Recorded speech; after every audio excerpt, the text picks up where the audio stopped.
no Brasil tem isso. Além porque isso não é de graça. Isso custa um esforço pessoal. Não existe nenhum empreendedor que não tenha um custo pessoal, porque empreender é criar, é muita energia.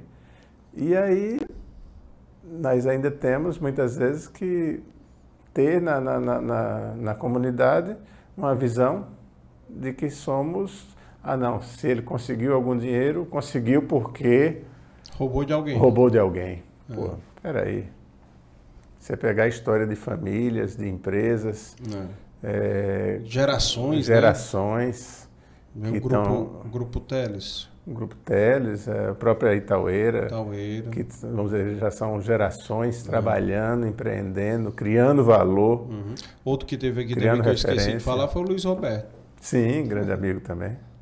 Então, quer dizer, pessoas que se destinam a melhorar o nosso país e muitas vezes está no imaginário coletivo como pessoas que não têm valor. Precisamos usar esse termo, Mudar dei isso. valor.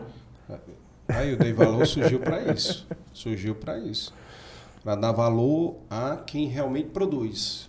Eu não recebo política aqui, viu? Sim. Por quê? Porque eu não acredito. Então, vou receber aqui uma coisa que eu não acredito. Não, vamos mudar um pouquinho.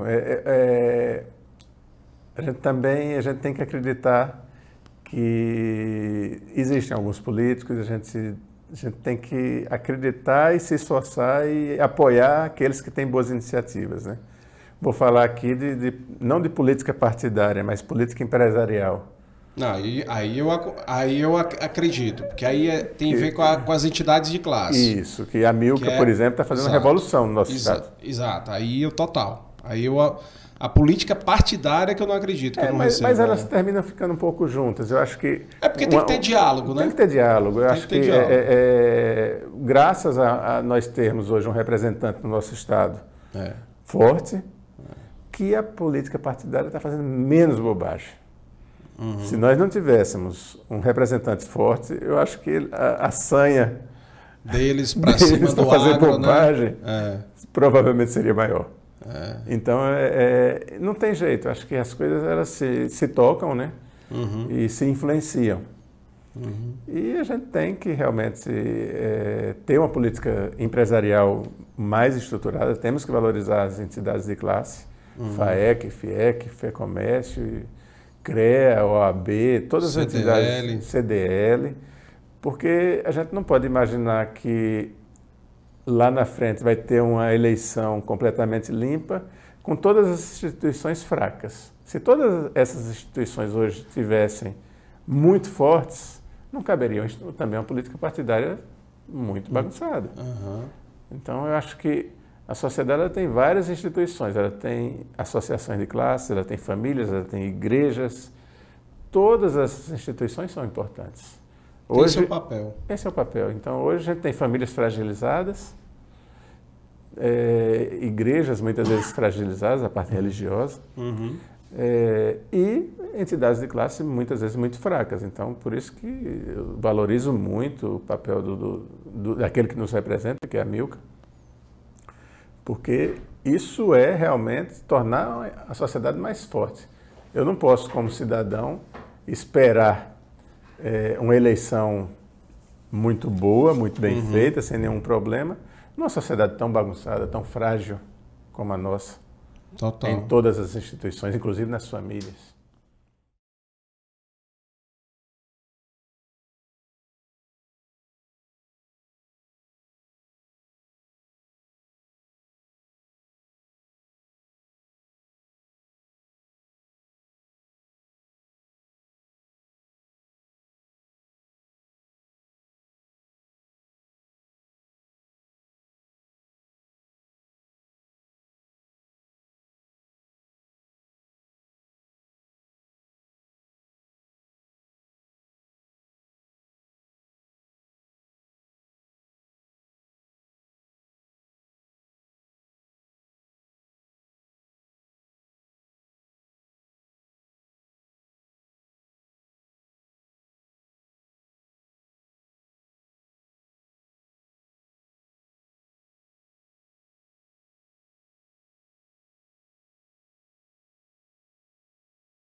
Inclusive na parte de nutrição vegetal também.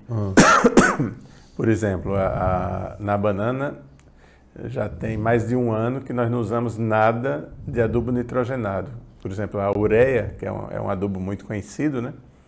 Nós já não precisamos usar. É muito conhecido que a soja ela é autossuficiente para nitrogênio, porque por causa do rizóbio, da nodulação dela, as leguminosas, de um modo geral, são eficientes para o uso do nitrogênio atmosférico. Mas outras culturas normalmente se usa. A banana no mundo inteiro se usa nitrogênio. Já tem mais de 1 ano que a gente usa 0 de nitrogênio, porque a gente hoje usa bactérias que são fixadoras de nitrogênio da natureza, do ar. O nosso ar tem 70% de nitrogênio, né? E fixa o próprio nitrogênio.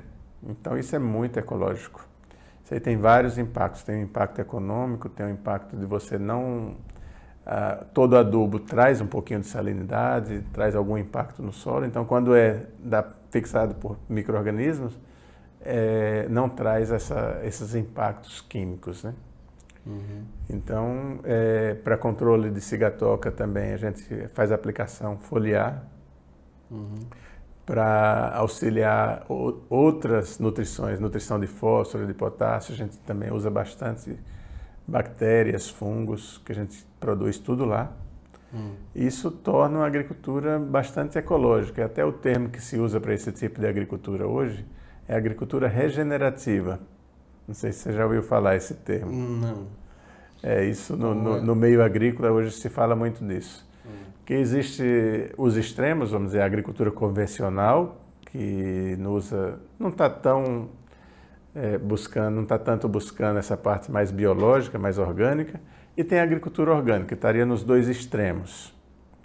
A agricultura regenerativa, ela está no meio desses dois. Ela usa conceitos da agricultura orgânica, mas não deixa de usar algum insumo químico quando necessário.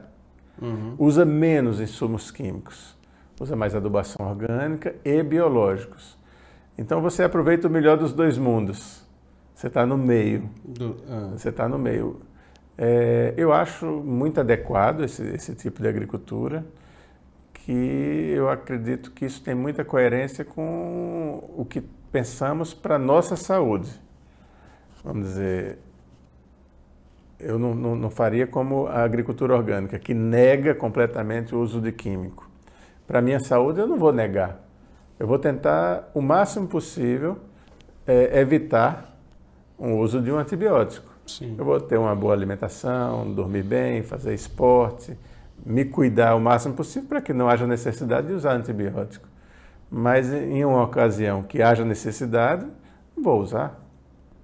Eu até às vezes pergunto para quem é adepto de agricultura orgânica, eu digo, me diz uma coisa, se você tiver uma infecção grave, você vai fazer uso de antibiótico? Todos aqueles que são sinceros, pelo menos eu acho, disseram que sim. Eu digo, então por que você faz uso, na sua vida particular, você faz uso de antibiótico e você não admite na agricultura? São seres vivos e com a lógica de vida muito semelhante. Então a gente usa esse conceito, vamos fazer de tudo para não usar. Posso usar em algum momento de forma adequada, na quantidade correta, respeitando todas as formas corretas de fazer.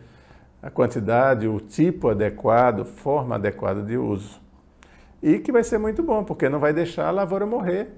E, inclusive vai ser mais ecológico, porque todos aqueles insumos que foram usados vão ser transformados em alimento. Porque você, vamos dizer, se eu fosse um radical orgânico, tivesse uma doença e eu não fizesse o uso, naquele momento, não fizesse o uso do defensivo agrícola, deixaria morrer tudo aquilo e todo aquele insumo, a água, o adubo, tudo aquilo que foi usado, não seria transformado em alimento, não cumpriria seu papel, e isso é antiecológico. Isso é antiecológico. Então a agricultura regenerativa, ela usa um conceito que nós usamos para a nossa vida, de um modo geral. Vamos usar mais insumos biológicos, que hoje tem insumos maravilhosos, que reduzem o uso de adubos químicos. O nitrogênio reduziu total. mas reduz também o uso de outros adubos. E para controle de doenças, para controle de pragas, lá no cacau, tem uma doença que chama vassoura de bruxa, que ficou muito famosa. Hoje nós controlamos com um fungo. A gente faz a aplicação com um fungo, com o drone, porque lá na Bahia se pode usar o drone, né? Aqui no Ceará, por causa dos nossos iluminados políticos, nós não podemos. É um absurdo. Mas lá a gente usa com o drone, a gente faz a aspersão de tricoderma em cima da lavoura de cacau e a gente controla a vassoura de bruxa. Um fungo que não tem nenhuma toxicidade para o ser humano e também não agride o meio ambiente de um modo geral. Então é um mundo novo de muita tecnologia, de muito conhecimento. É uma coisa diferente daquela agricultura orgânica tradicional, que era um pouquinho, eu vou dizer assim, um pouco de religião, de crendice. Quando você falou de cacau, eu lembrei logo da Renascer, né? Era o Rei do Gado, né? Que tinha também as novelas que tinham lá, né? Que envolviam lá. É que tem muita distorção, como todo romance. Tem suas distorções. Agora, essa questão ambiental é porque essa pauta ambiental do ser ecologicamente correto criou um estigma contra o agronegócio, né? Que o agro desmata, que o agro usa agrotóxico que dá câncer, né? Sempre são muito radicais, né? Nessas pautas, né? E tudo narrativa e tudo falado por quem não entende e por quem não vive a coisa. E por quem não vive a coisa. A agricultura, como tudo na nossa vida, está evoluindo muito. Se você há 30 anos atrás precisava curar de qualquer doença que você tivesse, aquele remédio ia dar muito mais efeito colateral do que um remédio muito moderno que tem hoje. Na agricultura, a mesma coisa. Os defensivos agrícolas antigos, eles tinham muito mais impacto ambiental do que hoje. Hoje tem defensivos super modernos, que mesmo os defensivos químicos, assim como os remédios normais, também trazem muito pouco impacto se eles forem usados corretamente. Então a gente não tem mais isso. Eu acho que ainda tem muita narrativa, muita religião, muito misticismo, acho que muito má vontade também. Total, se faz uso disso para defender posicionamentos políticos. Exato, total. Então, isso só vai contra o interesse da sociedade, porque o uso correto disso traz frutas melhores, verduras melhores, grãos melhores, mais baratos, mais eficientes, mais ecológicos, porque se você vai produzir mais, você vai usar menos terra, melhor a água, né? Então, eu acho que todas essas pessoas que são radicais nesse sentido aí, são pessoas que só trazem um atraso para a gente.